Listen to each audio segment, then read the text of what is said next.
my brother. You know what I mean? My chairman. I really want to appreciate him for making it out here so late. We're actually, done for the day. Close the day. It's really late, and one of the busiest people on earth. Someone that I consider like really a true visionary and a leader. You know what I mean? Okay. Glad to have you here. Fifehan and I have been having conversations over the last for a period of time through the perspective of what's going on in our country as regards to, part of our population that have been historically disenfranchised, disempowered, held back. And I've spent most of my time listening. It's not about like I'm learning and listening and unlearning at the same time, but welcome and we'll open the conversation. I think one of the contexts that we wanted to say is at an institutional level, where it's a fact that they're at the top institutional height of leadership, where it is a fact that there are more men than women. How can the men at that height, what can we do? Where do we start? Maybe that's the conversation, and if anything jumps out. So, I mean, when it comes to women's participation in the economy, everybody knows the platitudes, right? Like, half the sky, it needs to happen, it's morally right, economically makes sense, blah, blah, blah. But the practicalities are where all the real issues kind of emerge. And what I found helpful in confronting this issue in my own career of how do we make sure we create space for a more equitable and inclusive future, it's always been the straight line approach. So, when I was at Andela, we had this problem, right? Open application, we believe we're running a meritocratic system, and then we end up with one woman, right? And it was in digging through that I now started to understand how complex the issue really is beyond the platitudes and beyond the lip service that a lot of institutions are forced to play in the name of political correctness as far as the issue is concerned. And the funniest thing is it's not the fault of women. But oftentimes women take the hits, even when these proposed solutions are put in place. So I'll give you an example, right? So you had one woman apply. So the first question you're asking yourself is, you had one woman be admitted. So you're asking yourself, how many women applied to this software engineering opportunity? And you're like, well, 15% of our applications were women. 15, right? 15%, right? Of applications were women. And, by the time you take out those who, quite frankly, weren't really even intending to be there, you probably end up with like 4%. So you now look scientifically into that and you're like, okay, can I get more women to apply? And I remember a few conversations I had. So I'll talk about two conversations that really stood out to me and taught me a very valuable lesson in doing the work of allyship as a man when it comes to equity in the workplace. We had this amazing young lady, clearly had the flair for software development. And we encouraged her to come to the program. So we said, hey, please, why don't you come to the program? Just, and she came. And then one day she came to meet me and said, you need to talk to my dad. And I was like, okay, why? She's like, my dad says I need to go for my master's and then get married. And she's not sure that being a software engineer with late nights and staying over in this thing, and it's not for me. I need to get my master's, get married. Is this the one lady that made it through? Or someone else? This was another lady that made it in. Okay. And, I said, okay, I'll talk to your dad. So I went and I actually just spoke to the man. And he insisted that his daughter had to go for her master's. She wasn't sure why we were playing with his daughter's life. And that was that. Wow. So the more you recognize that you're not dealing with women and the kind of individualistic agency that you come to ascribe to these causes.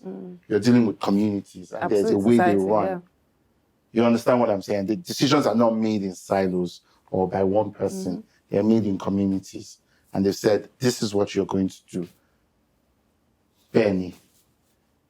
And to refuse is to refuse. And to refuse is to rebel.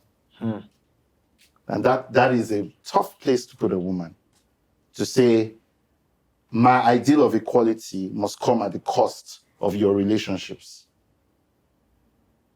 I mean, it sounds good when you say 50-50, but we need to have a clear sense of what that means. In the context of the society. In the context of society. That was the first experience. The second experience was at that time we had now learned. So what we started to do was we did a quota, which a lot of people look down on, but I've learned. Is that like the affirmative action thing? We did affirmative action. So we said, we're only going to do, every fourth class will be only women. If you don't like it, whatever. Argue with your father. Yeah. Just enter Lagoon. So we made all women classes. And so I thought the problem was solved, right? Okay, made all women classes. We went up to 35%. We gave people more time, blah, blah, blah. And then there was this lady who had come to the program. She had been accepted, and it appeared as though there were things happening in her life that made it very, very hard for her to keep up with the work. So we had to have a conversation because there was a performance element to this. And she literally said, hey, look, the reality is, my husband is not very happy with this program. And it's this program on my marriage. I don't understand. My husband is not happy with this program. That she's in the program. Yes, because too much time. Right.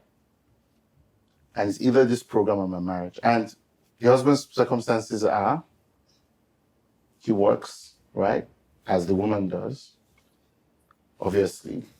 But obviously he expects specific things of her. But he's already married to this woman, right? And he has his expectations. And that was his kind of thing, right? So basically he had to deal with this extreme change in plans, right? And he wasn't able to. And he was saying, you have to pick between this thing and our marriage.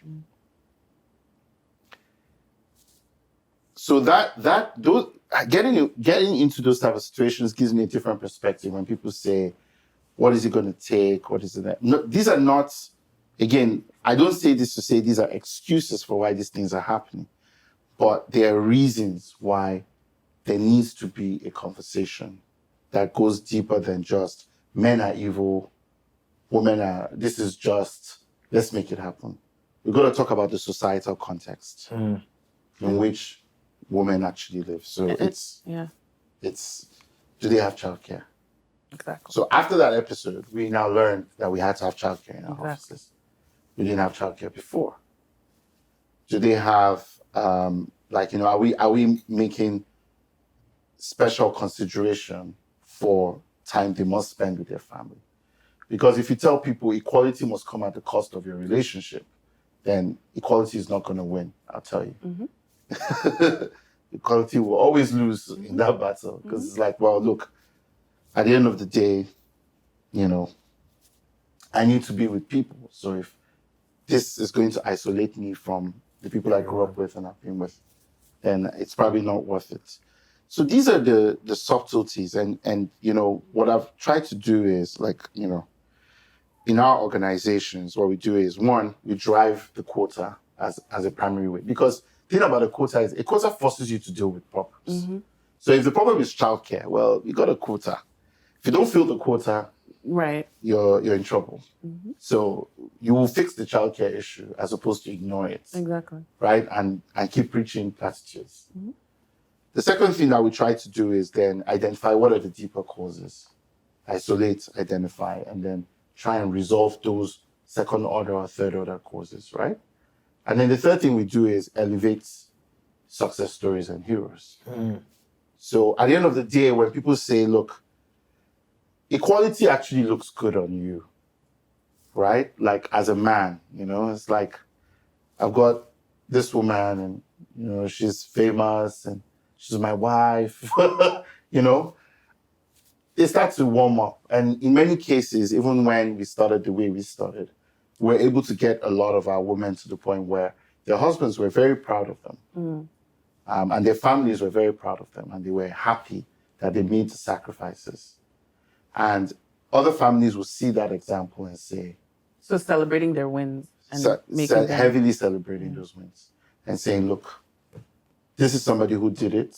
It was not easy, but she got to famed promised land, and it's not that bad. You know, the sacrifices that you're going to make are worth it. So I think I'm waiting for the conversation to get to this more tactical level. Yeah. In many cases. Sorry, I want to double click there. Yeah. And the reason why is I posted a picture of you the other day on my Instagram. I mean, it was nothing to me. I got like 30 decks sent to me in my WhatsApp.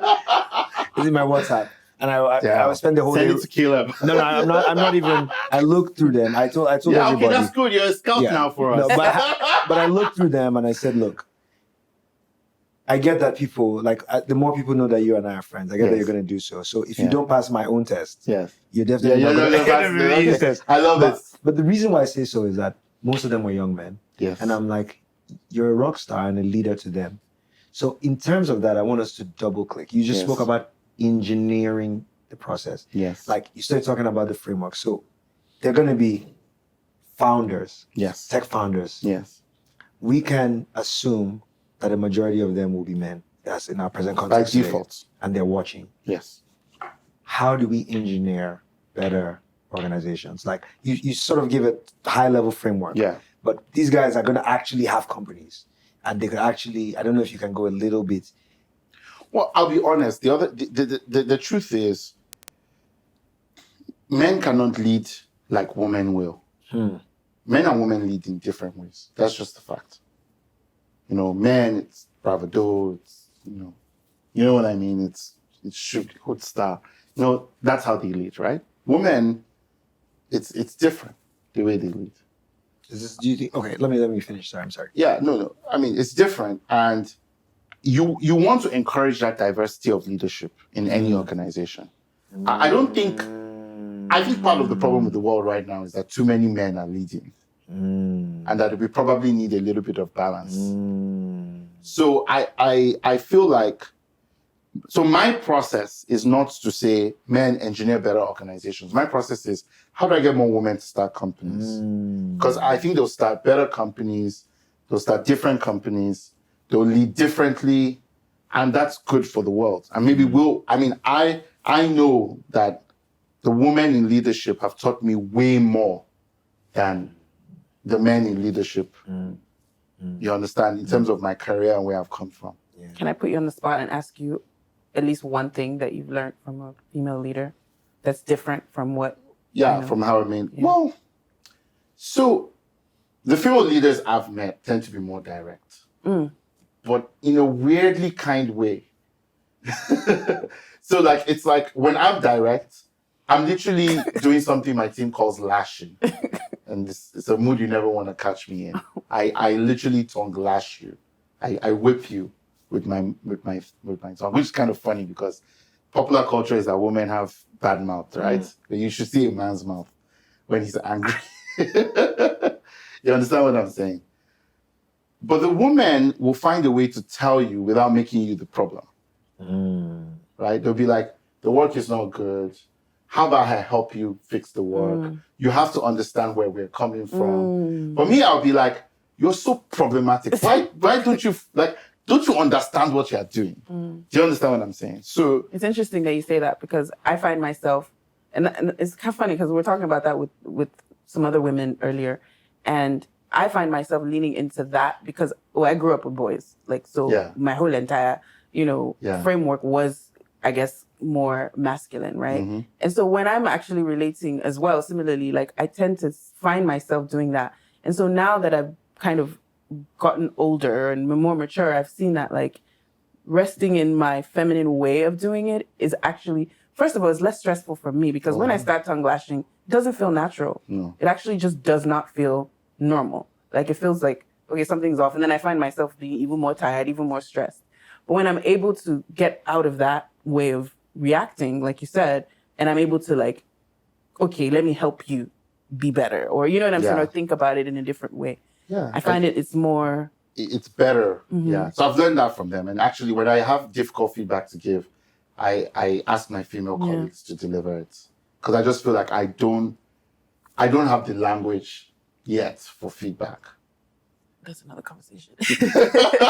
Go ahead. Ask the question. No. It's completely different. No, yeah, because the reason why I don't know why what you wanted. It looked like you wanted. I wanted to hear that conversation. All I was gonna say was that, like, for me, I feel that it shouldn't necessarily be passing the buck to the woman to do. I feel like you men also need to learn to lean into you have it in you. It's just that you've been. It's the standard. So you don't have to, you know what I mean? You don't have to necessarily change it, but you're like, but you can do it better. So, I mean, I get it. I understand where you're coming from. But I'm saying that there's this thing, and I think it's something that we talk about a lot, at least in female. It's like, well, why are you putting me in? Because I don't want to do it. Sure, I do it. Maybe I do it in a softer way, for lack of a better word. But like it's more productive way. Sure, in a more productive way. But it's also... But I'm usually on those calls, right? I'm usually on those calls, like, and then No, it's not like, go talk to But a lot of... person. But you know that men do that. Okay, no, I don't do that. Because for me, I want you to see... I mean, I like to pride myself in being very direct. So I will perhaps not preface, but I'll probably say, hey, why don't you lead the conversation? But best believe, when you cross that line, I will attack. You understand? I tell you, no, that's not. I mean, there's a place for both. And there's a place for both, right? Like, I feel like I couldn't lead in a way, it wouldn't feel, just like it wouldn't feel natural to you, to like lead in a way where you couldn't fully express yourself, or you had to, deliver feedback gently. I would feel like I would have to hold my tongue to do that, which is not productive either. Yeah, exactly. So I would rather be the more incisive. No. These are my lines, and I identify the bright red lines, and then you say, okay, look, this is why the lines exist, and that's kind of the balance that the teams I've been on tend to have. It's like the women leaders. The women that are leaders in our org would be more the people who say, okay, look, here's why this exists, and this is thought process, and blah, blah, blah, blah, blah. I expect you to see it, right? So I'll tell you, these are the bright red lines. If you want to do this, I can't do it. And so it's either this or this. Yeah. And then it's I have people who kind of are better at kind of saying, okay, but they're still very stern. Of course. What I appreciate is, of course. They're not like, it's not wishy-washy. It doesn't feel patronizing. Yeah. If I try to do it, many times I've tried to do it, it's felt patronizing. Like, I've had a very tough time, especially with Gen Zs, with like, do I deliver the feedback that makes you better, or do I just keep my mouth shut and watch you fail? And the best models for how to handle that balance have been women involving. Like, they have a nice way of like inspiring you to do it. Me, I'm just like, look, dude, man, this work is horrible. Fair enough. I wanna double click this, because I was listening to you guys talk earlier and hearing Toda talk about like women being taught to lead. And I'm also like, as I'm listening to you guys talk, the question I'm asking myself is that, are we seeing these traits already through the prism of patriarchy? And the reason why I say that is that, like, sort of this, like, oh, women are like softer leaders, you know what I mean? I want to be sensitive to hear the women that are like, we're softer leaders because this is what society is asking us to do. And if we show up maybe in a more authentic self, we're going to be castigated as the loud, angry woman, or the you're being too bossy, or... And I think that's kind of also, sorry, just to also double tap on that, is also why I was saying that, like, you can also be that soft person. So it doesn't seem like, because even though you think it might come across as like, oh, well, I'm actually the bad cop because I'm the tongue lasher and they're the nicer one. It still kind of is like he's saying, right? Still kind of putting women in a box. Here's what I think, and maybe it's controversial, but that's me. Men and women are different. Maybe I'm wrong. Well, they are. Yeah, they are. Simple, right? Women are different biologically, psychologically, in every way, right? Yeah. Men are different. Yeah. And if men and women are different, right, then we have to be able to have real conversation about how they're different and what that difference means. And that means that it's not necessarily pushing people into specific roles. I think that's where the box creation happens, right? Where we say, because women are softer, they should do X. And because men are blah, we should do Y. And we've seen that when there's enough money on the table, the imbalances show up. So it's not about men can only be chefs and women can only be cooks. Basically the imbalances show up because it's an economic inequality. It's an oppression thing. Oh my God. It has nothing to do. Hold on. I want to really stop. This point is so deep. Like, you know what take he that said? back. Run it back. You know what Run it he back. said? Yeah, Oh my yeah, God, he's right. yeah. He's saying that Yeah. even when we say that being in the kitchen is a woman's job, society says that if there's money behind it, men will go come there. and- That will show up. Yes, Oh now. my, that's it. Yes. That will show up, It's and the economic inequality will It show up is. immediately. Absolutely. Because it's an oppression thing. It has nothing to do with women do this and men do this. But there are ways in which women will do something differently from the way a man will do it. Just by virtue of biology. So for me, this is maybe like a stickling point for some people. Like they're like, man and woman, there's no difference. Gender is gender. Blah. I'm honest enough. No, to I don't say, actually believe that. Okay, fantastic. So if that's your starting point, I think the question is, what will women leaders look like? Because I think men can be leaders and women can be leaders, but there will be different kinds of leaders. Absolutely. And that should be absolutely fine. Yeah. And I It's think a better world. Yeah. You're saying that, how do I put it? Sameness is not a... Horrible. Yeah. It's horrible for the world.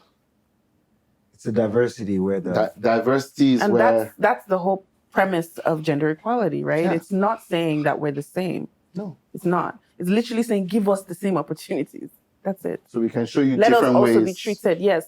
Can show you a different way of doing the same thing. Yeah. Maybe our approach would be slightly different than what it is. The problem I find actually is that a lot of times women are forced to act like men. And that's where I was actually going. And that's right? where the That's wahada the is. patriarchy. Yeah, that is patriarchy. That is the patriarchy, right? And then when they act like men, then they're now called this way, you know, bitches and whatever. And it's like, but you've put them in a position where that's the only way you respect them. Well, like I said, right? I think if the cost of equality as it's been framed is relationships or personality, right? Then I won't choose it. Yeah.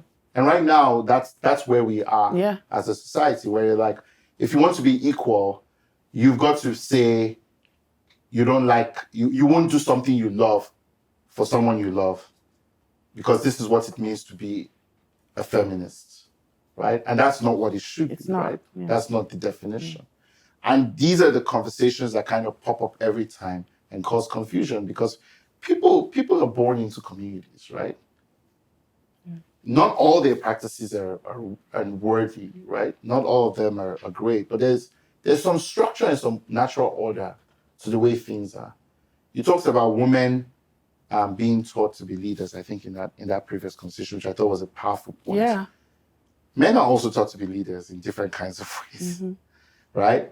Just, my job is to shut up and put up and make sure there's food on the table. Otherwise, I lose my cojones, right? That's the way we're taught to be leaders. Yeah. And so there are things that your father would tell you to handle that, it wouldn't be reasonable for you to ask a woman to handle. And it's not a discrimination thing. It's just you have a responsibility, and this is how you should handle some things. And the woman also has areas where she needs to lead, right? And that's why you're both going to be the heads of the home. So I never think about it as one or the other. It's really both. There's a reason why you have yin yang. If you look at the entire universe functions on the principle of balance. Absolutely. the whole universe. But in here, you know, I'm not good anyway. Let me know. The what, sir? Your balance, you know, hard work balance. But anyway, go on. Balance. I believe in rest. Oh, you're so that's petty. There's no That there's no recall, hard life she for was stuff like- like there's no hard life for stuff like there's rest. There's just rest. There's rest and work. Yeah. There's rest and work, right? Yeah. So I mean, but the whole the whole universe functions on balance, and I think what I would love to see is what does it look like to have women who are leaders, more women who are leaders, rather than having leaders who are women. Yeah. That's what we're literally just talking about. Like being in your feminine and being a leader as a woman. See, I like it. Like, how would you do leadership as a woman? Yeah. Oh, if you don't mind, I want to come back to the question. I asked it and I saw how you responded to it, and I think there's value there. But I'm saying that as a fact today, right now, I feel as when we put this video up, that the tech bros People will come.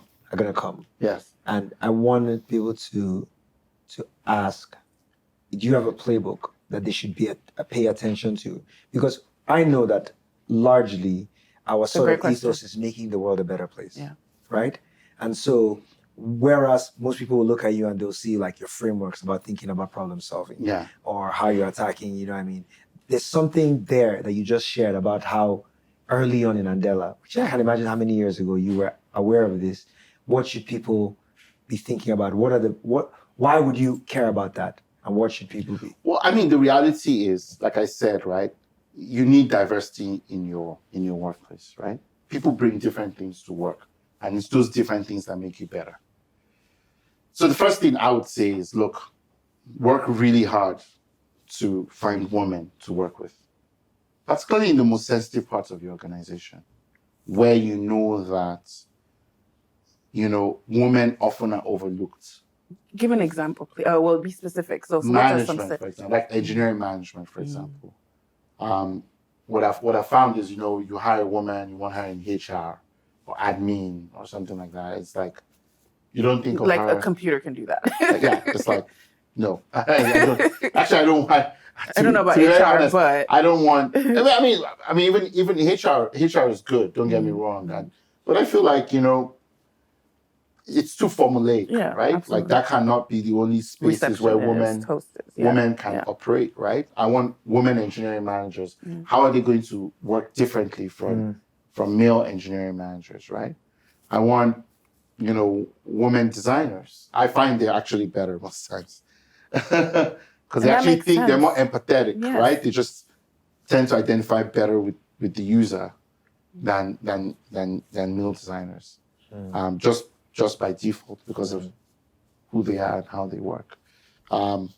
So I think, first of all, be very intentional, even to the point of setting up a quota system. I try in our firm to, and it's hard because honestly speaking, when you're starting out, there's so much risk in a startup that you're not the safest place for women to be. Absolutely.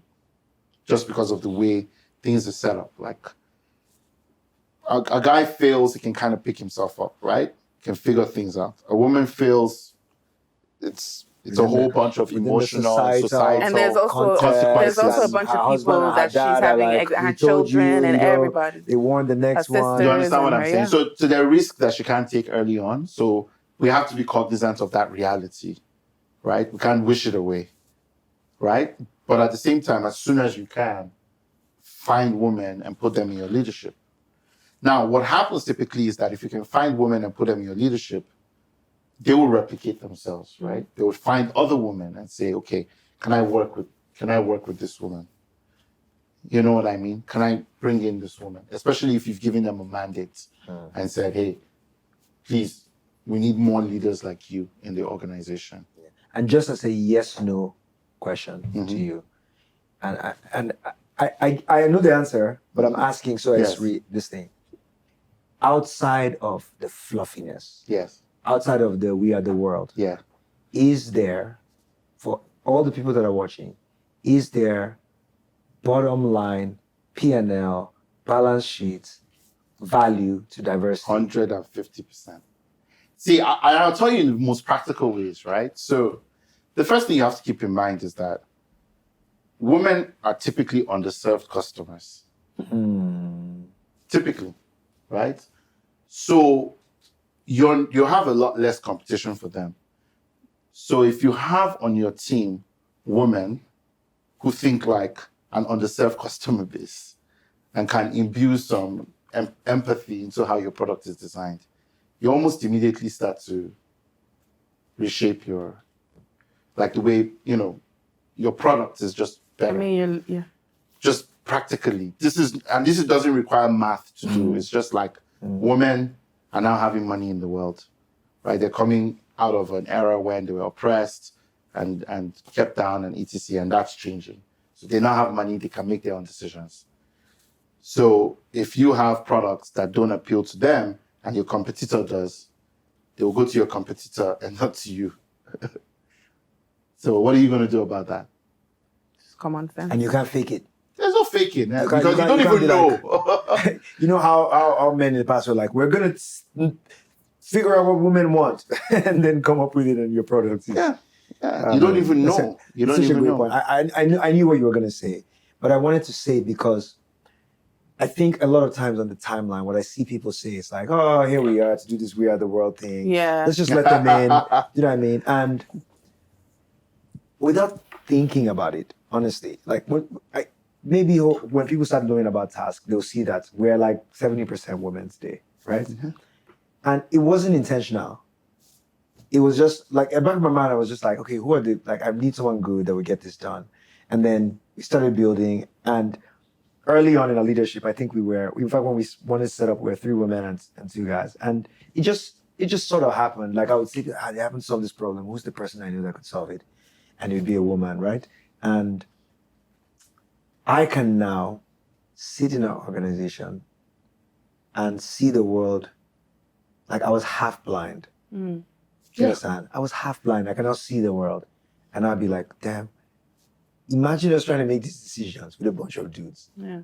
Like, just be different. We'd just be like, I mean, this is right. Let's do it. And then the product would be like terrible. Yeah. I mean, even what we were, I think I brought it up earlier around, every week, every month a woman goes through menstruation. Even something as simple as that, like building a culture, right, that is inclusive to make sure that, okay, women can actually, you know what I mean? Yeah. They can go to the bathroom and you have, I'm just giving an example of a practical, tactical way that people can actually change their organizations to be more inclusive. I think the most practical, tactical way is to hire a woman. That for me, I'm like, don't waste your time. Don't try. Yeah. Don't believe. Last year, I'll give you a practical example. At our fund, we said, we've seen all the literature, same Andela problem, right? Got a bunch of dudes applying. That's good. But we're like, okay, what are we missing? What deals are we not doing? Because it's a bunch of dudes applying to a bunch of dudes for funding. And then we said, okay, I didn't care. She's she's not even out of university. It's just like, took her, trained her a little bit.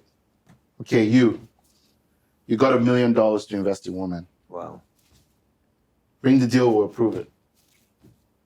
And she did $2 million. Wow. So it's that simple, right? Just you're not an expert. Don't try to be one. Right? Work on your patriarchy with yourself. Stop affecting your company and your society. And let women do their thing. Yeah. So that's my opinion. I think the most practical thing you should do is just hire a woman. Yeah. I have so many questions, but you go. No, please go. Yeah.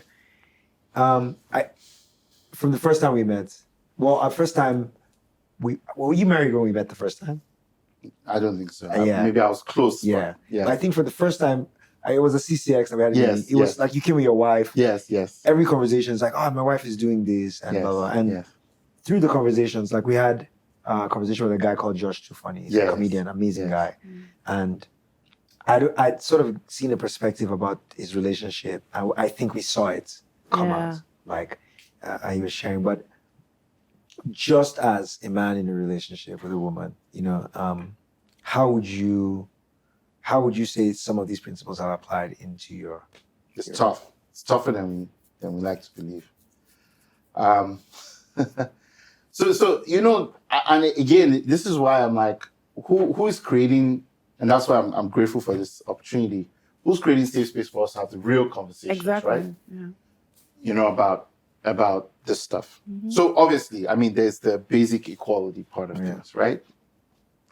You know, you're equal to me. We make decisions together, etc., etc. But then there's tougher aspects, right? Which is, I mean, for you,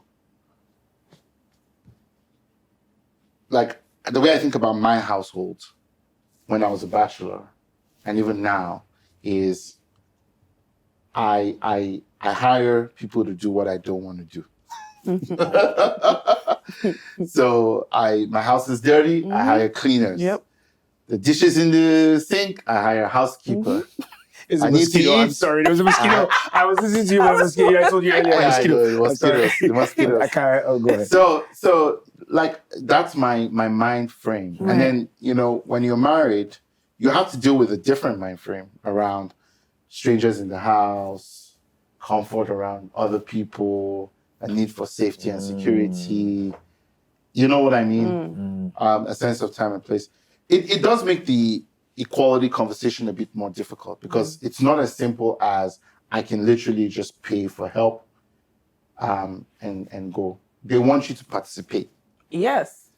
Yeah, but that's not like, you know, if you're a man and you've lived 27 years hiring people to do everything you did not want to do because you could afford to, that's a hard conversation to have. Because you're not saying my wife should do it.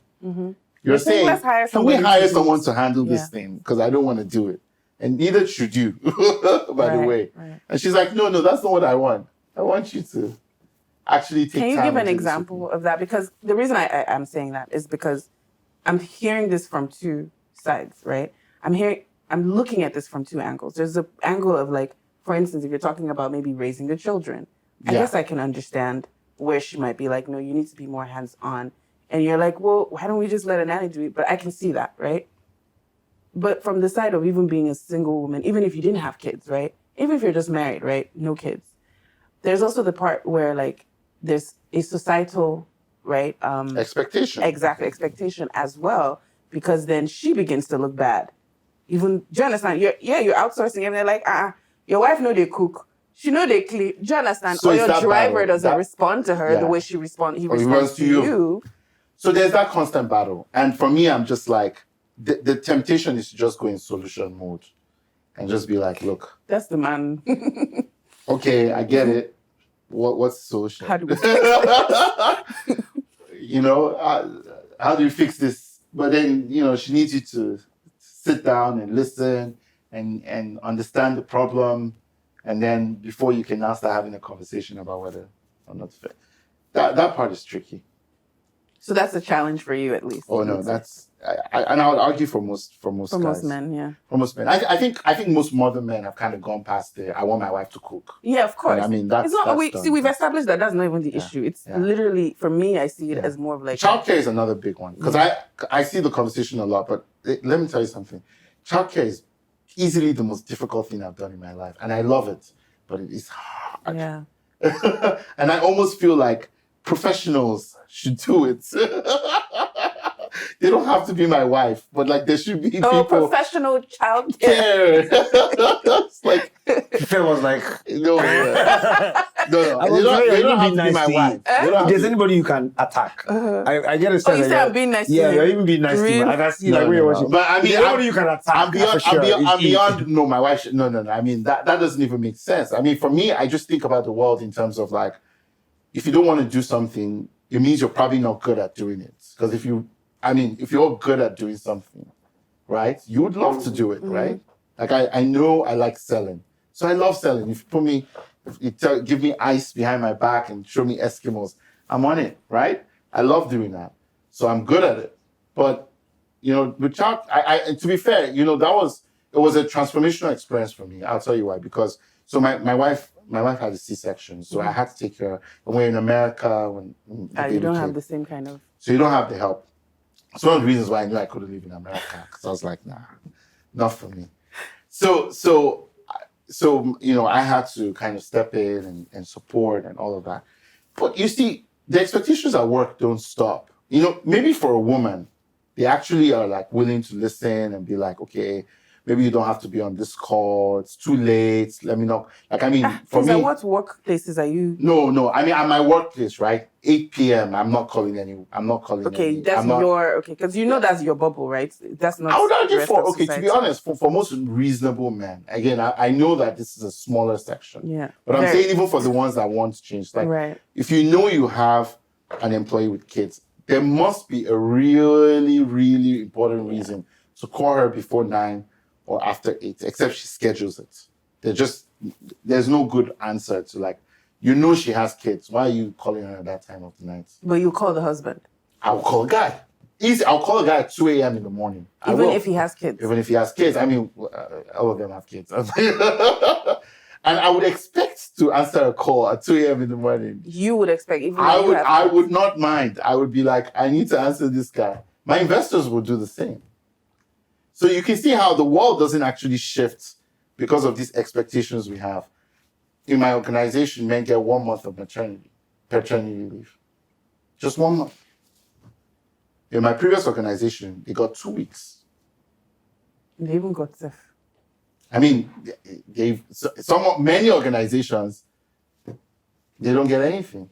So how are you able to actually, so what that means is that you're going to do your work, come home, then work with the kids, then wake up early in the morning. I have a partner who used to do this, and he loves taking care of his kids. I actually admire him for it. I also do, but I like the help. But he doesn't like, I don't know whether he doesn't like the help or he doesn't need the help. But he actually does spend time. So, I mean, what we've just done is, like bring them on the calls. Like, don't worry. Anybody that doesn't like it, we're at a point where we can afford that privilege of, like, we're the ones who are asking for money, okay? If my kid's on the call, take it as an honor. But I do want to... But imagine if it was the reverse, right? Yeah. Like, if you were an entrepreneur and you showed up on the call with a kid, I'm probably not looking at you the same way if you're a man as I would a woman. Yeah, but see, that's actually problematic. But that's society. Sure. But this is the kind of thing that we're trying to shift, right? I know, but you think about how it cascades, right? Because these are all like, and these are real decisions for people, right? Because it's economic, right? So I'm like, how does the perspective shift to accommodate those people and move them to the future you want, right? So, I mean, for me, what I did was I had the luxury of retiring. So I was just like, okay, I'm going to raise my kid for 6 months because I can't work. But I don't think everybody can do that. So then the woman will be the ones that have to basically... Somebody has to. Because right? What if she's the founder? What if she's the entrepreneur? What if she's a single mother? Like I said, somebody has to. So the question is always going to be who? It doesn't matter whether it's me or you. Somebody... The kid can't just be left on their own. Somebody has to. Interesting. So these are the other real aspects of this stuff. And it's like, this is the part where it's not like a performance on Twitter. Yeah. You know what I mean? It's like real life. Murky. I have a baby. Yeah. Can you come and help me? Because what you're saying, right? It definitely makes someone like me feel very isolated and it puts me in a difficult position. I have to be very honest because, like, we talk about, you want me to step up. Do you understand what I'm saying? And be the leader of this organization that, I'm passionate about, right? Mm-hmm. And I'm thinking about my age. I'm thinking about the fact that I'm probably, some might say past childbearing age, I don't think so. No, I'm not. But I'm even just saying but I would be having a geriatric pregnancy right now. The term geriatric is literally like your old age. Do you understand? Meaning I'm reaching that point where I'm literally winding down as opposed to in my 20s when I'm winding up. Do you understand? And so for me, I'm thinking, I do want to put all my all into setting up this, business. I do have the opportunities there. It's me. It's open for the taking. But guess what I have to also do? According to the way, to the way society is laid out, I have to put that on the back burner and say, well, especially if I don't have a partner, right? Doesn't make me any less of a human being or less deserving of being able to, do you understand, be that founder that comes to you and says, yeah, I need $1 million. Yeah. You're going to look at me and you're going to say, but you're 9 months pregnant. Who's going to lead? Aren't you? I will have to. I mean, Exactly. if I can be honest, this is where the conversation gets real, right? Like I would have to say, who's going to lead the firm when you're not there? Exactly. Or who's gonna do the work? I have to. Otherwise, I'm not being real or fair. So do you see my point? Like, so then it puts me as a woman at a disadvantage, technically. So here's where I think a few things could change, right? I think first is an acknowledgement of the reality. Yeah, I mean, it's the reality. This is not to say it's your fault or your fault. Exactly. It's literally and they move away from, patriarchal men are evil, and like, okay, these are the nuts and bolts of how this balls out in a real world scenario, right? Then we can have a real conversation about, okay, what does it look like to have childcare for the woman as early as possible? What kind of partners does she need? What kind of team does she need? I've been in that situation before, right? And basically we funded, but we knew that she had a team, right? And we had to trust that team before we ran that check. So that's the reality of how we're dealing with it today. But is there a more systemic way to deal with it? Right? For example, I mean, there's been a bunch of conversations around putting kids in creche 3 months. I know a ton of women who that's their reality. That's just their reality. There's no like, do you want the man? They need 2 incomes to survive. Yeah. The guy has to go to work. So we're saying, oh, the man should take care of the baby. Okay, fine. But the guy has to go to work. So when he's at work, what happens? The woman also has to go to work. And the question has to be like, okay, what do we do? How do we solve for that? And I don't know if the question is like, I mean, it should be like there should be professionals who handle this. That's my thing. My thing is there should be. What's the movie with? Is it Divergent or no Divergent? Where it's like the community, like all kids are like gathered in one place, and like professional release all of them. And then like when you get to a certain age, well, you still go with your parents or something. It's a movie. Yeah, I know. It's like, like I think that's how the world should work. Just be like, raise the kids together, and then you can spend time with them on weekends. Just have a bunch of grandmothers. Outsource it to the grandmothers. Be like. Well, I mean, if we really think about it, to be honest, that is actually how African societies functioned. Exactly. Like it takes a village to raise a child. So it's literally like, I was thinking about it the other day. I actually journaled about it. I said, if I was actually gonna just swear on my podcast, like what? No, I didn't actually curse though. But anyway, I was thinking to myself how and this is not to make you feel special, Jude, but I was literally like, look, I have Jude, I have Eniola, I have Jennifer, I have Toda, I have all these people around me that I know that if today I told her that I was pregnant, they'll be like, okay, cool, let's do it together. Yeah. Do you understand? So I think it's probably more. So how are we designing society to make that possible, right? Possible. Like me, I've been blessed by having my mother-in-law around. Like absolutely. If I did not have my mother-in-law around, done. Like I don't think I would do. I'd literally have to quit my job. One of us has to stay home to take care of the kid. Yeah. That's just the reality. Honestly, as I'm prepping to get married, I'm having the beautiful experience of having the families, like thinking about it from a more family sense. Mm-hmm. You know what I'm saying? Yeah. And I agree with that. And I also wanted to say that as you were talking, I was sitting there because in your fashion, you sort of meander us down this line where we're like, is he in what? And I think about his initial premise, which is men and women are different. And so, if that is true, then we have to think about equality in a different way. Yes. And what I mean by that is that equality will not be all squares. No. It will be different shapes, but that each shape would have a different equal value. Absolutely. I don't know if that makes sense. Absolutely. And I think that's it. In my head, I'm modeling out that what we're saying is that there will be I want to be careful. No, sacrifice. Okay. There will be like this spread of divergence in terms of like what the real world will look like, right? For people that identify as men and people that identify as women. Like maybe if you look from a really high bird's eye view, and then what we should do is to make what needs to be fair, allow what needs to be equal, and allow what needs to be different to be different. I don't know if that makes sense. And maybe I don't finish the thought, but just say that it's an interesting way to think about it. To say that equality is both sameness and difference. Literally accepting each other's differences, and it's literally accepting that we're different. It's I mean, this country is an example of what it should mean to be different but equal, right? And I think, every society deals with this because we're not the same.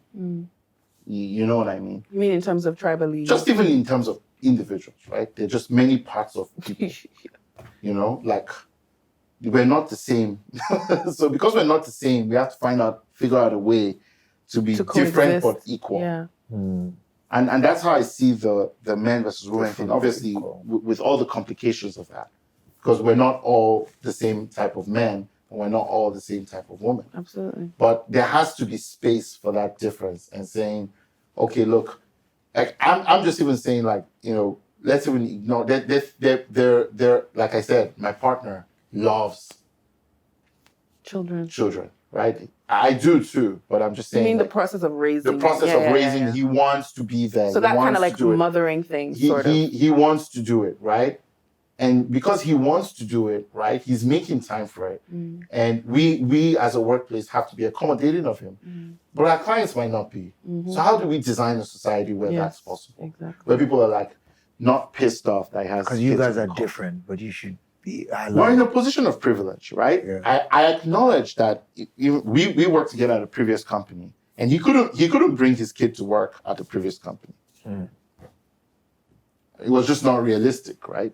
At our company, it's remote. There's all this stuff you can. But again, this is the world. What I was trying to say is, I think that there needs to be a more intentional, brass tacks conversation about equality. That moves from the platitudes. You're feminist if you say this and that and that and that, and you're not feminist. You're patriarchal if you say this and that and that and that. And it needs to be like, okay, problem time. How should a woman who's working manage a young family, not just a woman, but a young family, manage the tensions between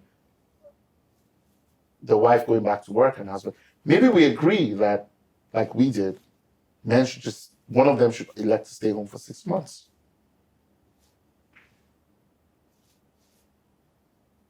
My wife needed the work experience. I didn't. I worked really hard for a 5-year period. I could afford to take a break in my career, so I did it. And maybe now we're opposite ends of the spectrum, and maybe people have to actually now start thinking about... Oh, your wife was working at the time? My wife was working, yes. My wife was working. Oh, did you hear that? I didn't yeah. No, my wife was working. She was working. She was winning Telly Awards and Webby Awards. It was awesome. You said you took a break for her. I took a break for her to go back to work. Because that was the only way we would make it work. Because we couldn't afford to get a nanny. But anyway, you're not working. I actually wasn't working. I was just at home with her. So, and that's why me and my daughter have a special bond, because we understood ourselves from day one. Okay, so there's value. Oh no, absolutely. I loved it, right? I loved it. Taught her how to feed herself. You changed her diapers. On day one of you are raising her, you're like, look, I'm hiring you to do the job. I don't want to feed you. Just. To be honest, my daughter, we talk like that, and so today I can have very. How old is she now? My daughter is almost 3. She's like 6 months to 3. Yeah.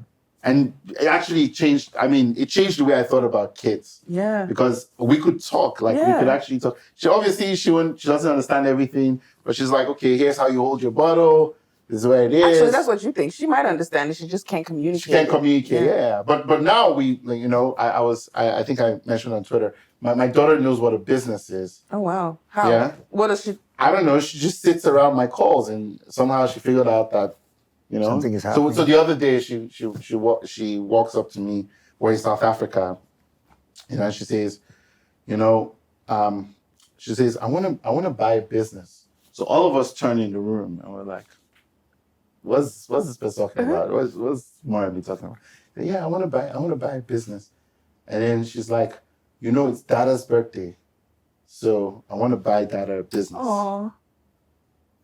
So I was like, dog. Like, that's what my work daddy is loves. done. Yeah? So I want to give daddy what he loves. Our president, when I meet her, I say, Yeah. Her Excellency. So I mean, but Exactly. She's she can have conversation. She will run this continent one day. No, No, but that's buying actually businesses at 3. really important though. Like, you know, Yeah. what you're saying actually is actually super important as well for, you know, young children, right? To see it modeled, right, in their households. So that's also the beginning. The work, right? yeah, So like that's their part mom of the can beginning. work, and that was actually how we made that decision. Yeah. It was like, I was like, look, yes, sure, maybe we can afford to be a single income family, and maybe if we're optimizing for incomes, then it makes sense for me to kind of go to work. But I need her to see you working, so she knows that's kind of how the world works, right? Like, and that she needs to be in that pole position herself. Yeah. So, I mean, that helped a lot, and we can have those conversations. But I really wish there was more societal-wide brass tacks conversation about, okay, I'm an ally, or I'm a feminist. What does that mean in my day-to-day life beyond the Twitter jabs and the quote tweets and the, you know, we're feminists. Yeah. Like, what does that mean? Yeah, In the brass tacks of in the actual day-to-day when I have to make these really tough decisions Practical. about. Yeah, I think I hear you 1,000% that when I got into a relationship more recently, I understood. Let me put it like this: I understood my role more clearly. You understand? And even if I might not use the words that people will say. I'm just saying that it helped me understand that, there is, like, if you do it right, there is actually, like, okay, let me say this in the well. If you're trying to be your best self, you will see that in life, it's a very high likelihood that it will show up as a role. I don't know if that makes sense. If you're trying to be live to your fullest, it will show up as a role. And being in a relationship helped me understand my role. And even though that there was a lot of buzzwords around what that role would be, I understood it and I understood its place. And I was like, oh, this makes sense. Do you know what I mean? It makes sense. Like, do you mind describing what that is? Maybe that might be easier for us. It means that if my wife has a kid and she wants to stay at home and she needs me to work, there's no question. I'm like, okay. What if she... And you can look at it from a gender role perspective and say, he's just a patriarchal guy. Or you can just be like, this is the practicality of running a home. Somebody has to work. Somebody has to... I remember I said if. No, those ifs don't need to happen. And if your wife wants to go work... Exactly. And that's what I was going to say. So if she wants to go to work. Yeah, exactly. And she's like, I want to have a child, but I also still want to go to work. I'm there. It's the understanding that it's like the rule isn't defined outside of yourself. It's accepted within yourself. That, hey, there is a certain amount of accountability and responsibility that you have to bring to the table in this relationship. Yeah. And you should approach it in the trueness of the fullness of your potential as a human. Yeah. I don't know. It's the words we put around it that color it, right? I typically see it as, honestly for me, I just see it as a partnership, really. You know, just like you said, with your partner, right? Yeah. He's a man. He's a man. But he also loves spending time with his children. And so you made... He does that. You know what I'm saying? You figured out a compromise, essentially, right? So, but I think there's an element to it that is more of, why do we stereotype why do we stereotype people's decisions? Yeah, well, when they, especially when it's thought through, because I do acknowledge that. Why a lot do you of people, think that happens? I think it's because people themselves are stereotyping what it means to be feminist. Okay, and what are so? Where do you think they got that from? I guess it's my. I don't know. It's like people love textbook definitions of things, right? It's just like the easiest thing in the world: cram the textbook and deliver it on the exam, and like that's just not life. So when are you writing your book? No, I'm just this subject. No, I mean I'm serious. No, I mean I'm just because at the end of the day, we're having a conversation. Yeah, when the last time we were hanging out, and we talked about how different life is from a textbook. Like just how different school and life. Like we're being trained 20 years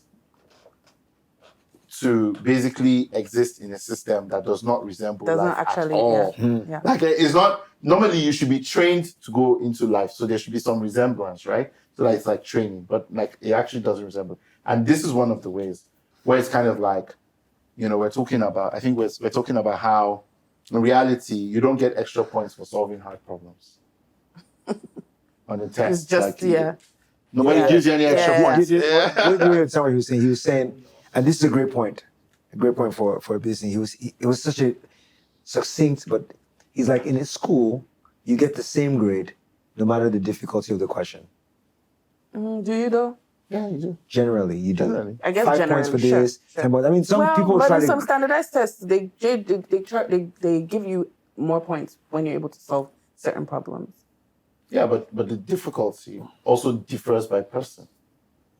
For some people, it's not easy. Math is. Now that's the real that's thing. what I mean. Like, and that's the real thing, right? Yeah. It's like, and so what he was saying about the real world gives all the value, or most of the value, to the people that solve hard questions, and that even in your education, there should be some sort of framing that is like, hey, look, you can just do the quick work and the objective, whatever. But if you're interested in solving really hard problems, when you go out to the world, you're going to get rewarded differently. Yeah. Like, it's not going to be the same. Do you know what I mean? Like, he can fail, like, you look at Elon Musk, right? He's probably had 5 marriages or that. He can fail in every aspect of his life. Right. But do stuff, space travel, electric cars, and whatever else. People are like, billionaire. Yep. Yeah. That's just life. So I think about it also in the context of this conversation around partnership. And it's like, most times you get to the correct answer through workings, right? Sure you're working. You sure you're working. But your workings might be slightly different from the next person's workings, right? Yeah. It doesn't make the answer wrong.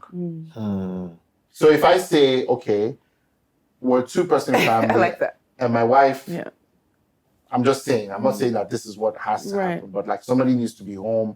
And I'm looking at the way the world, society rewards a man versus the way society rewards a woman, right? And then I say, based on our economic conditions, we're not gonna tempt fate. We're just going to, okay, madam, stay home because I can actually go out there and make us a single family income, single income family, right? Better than you can. And this is just a like stark, like kitchen table conversation about what is best for our family. And it hurts me sometimes that is interpreted as patriarchy, even when that's not the foundation of the decision. In fact, it could be it could be equality. Yeah, it could be because the things that we have to do to succeed as a group are not going to be the same things. I don't know if you understand. Yeah, just think about a company. For a company to succeed, we're all not going to do the same things. Absolutely. Right? But that everybody gets to do the thing that they need to do in some way, right? Anyway, let me not finish the sentence. I haven't thought it out the right way. No, can I help you? Can I help you finish it? Help me. If the problem is domestic work is uncompensated, let's have that conversation. Exactly. But let's not say, because you choose to do domestic work, you're not a feminist. You're not a feminist, yeah. Do you understand what I'm saying? I mean, let's have the conversation that says, okay, I'm home, so I must have XYZ amount every month because I'm home and I'm choosing not to go to work and you're choosing to go to work and I need money of my own. So let's have that conversation. And that's a valid conversation to have. Mm-hmm. But when people say, oh, why is she choosing to be home when she could, well... Isn't that what Chimamanda got in trouble for, or something like that? Who? Was it Chimamanda that got in trouble for saying something like that? Well, Chimamanda always gets in trouble. Yeah. Very much like me, I'll probably get in trouble for half the things I've said already. But my point is, like, can we give people the benefit of doubt that they're making rational decisions for their family, given society? Right. Like I said before, when we're asking people to choose between equality, their personality, or their relationships, that's a very tough choice to make of somebody, right? They're like, you must be equal, otherwise, and we don't address those complexities, sacrifices that have to be made. We don't even help. We don't even say, hey, we can be your family as you go through this process. Same thing we do with women that face domestic violence, or, you know, we're like, why don't you leave? Why don't you leave? There's no consideration for like all the sacrifices we're asking them to make in leaving, or how we can make those sacrifices easier.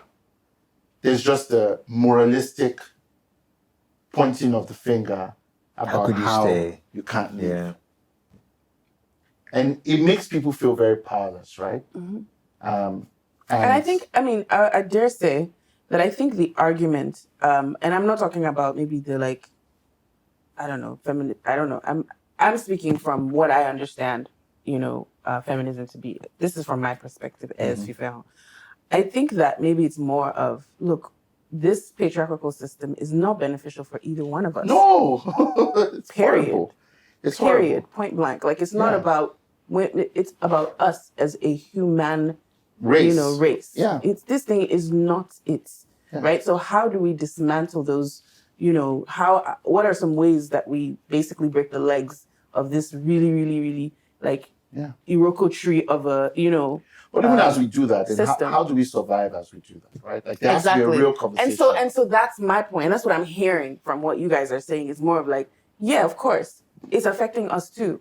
But guess what? That is where this is the conditions that we're living in, and we have to survive in this condition. So the best I can do is, let's make practical decisions as to, how we can make it work. But and push, because you have to do both. Right. And push society in the right direction when we have the privilege. And that's the part that I'm like literally trying to figure out, how do we do more of that? Because not trying to push my personal agenda, but the truth is there's a lot more of women who are not in this kind of relationship that have the luxury, and I'll call it that, right? To be able to say, okay, I'll stay home and my husband will go out, right? For various reasons. It could even be that they're in a relationship where the guy is maybe paralyzed and he can't work, or he, something's wrong, or whatever the case is, or they just don't have, a partner for whatever reason, for a myriad of reasons.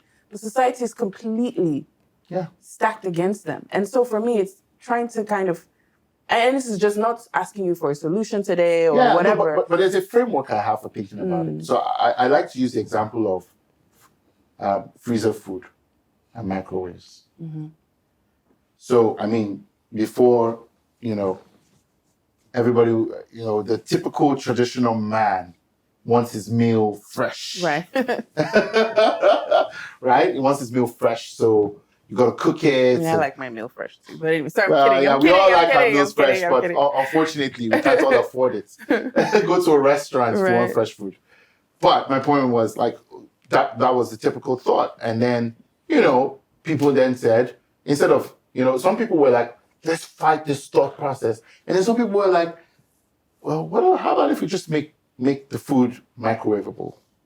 So when you get home, you the man, can pull out the thing from the fridge, thaw it, put it on a plate if you're hungry, put it in the microwave for 2.5 minutes, and you have your food. And everybody can sleep in peace.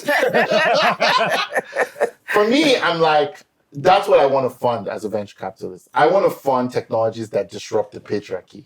I don't want to, I'm not going to protest the patriarchy. I want to fund Eden that makes it irrelevant for you to have to have that conversation about domestic work.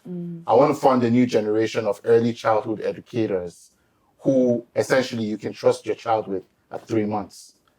So we don't have to have this conversation. We can get to work. You can get to work because we got a lot of work to do.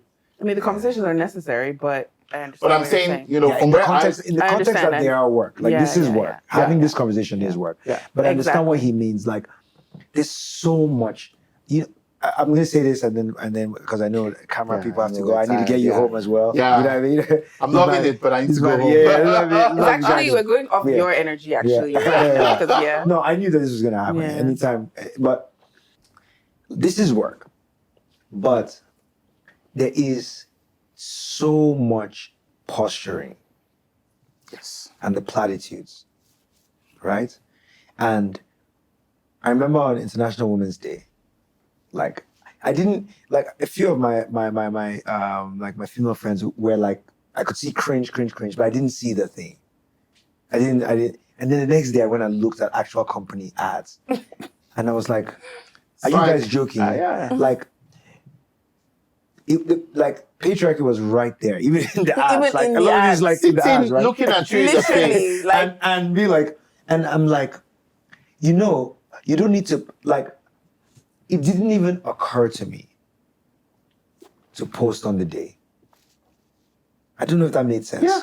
Because when International Women's Day came, and I remember it was International Women's Day, it wasn't something for me to say to other people.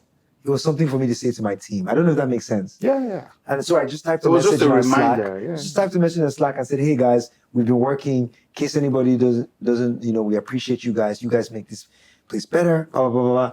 Message done. And the next day I see that it was this moment for people to posture when clearly like the whole management team was men. Like if you just went and clicked on their, you know what I'm saying? When I clicked on their about and their team, you just see all men. Check on their board is all men, right? And that there is something about us just getting to work. I wish on International Women's Day, people made real commitments. see, Do you understand? Like, it's like, don't post, don't say anything. Say, we're going to establish a quota in our management team. 30% of our women will be leadership. Say, half the loans I'm going to give next year will be to women. Like, make a commitment. Right. Don't come and post anything. We don't need you to post. We don't need the ad, bro. We don't need the ad. We don't need the ad. It's not Christmas, okay? Yeah. We need you to put forward a commitment for how you make the world more equal. Yeah. And for me, I'm like, companies can solve the brass tacks. I mean, think about how the world has changed because of women being able to work and vote. Just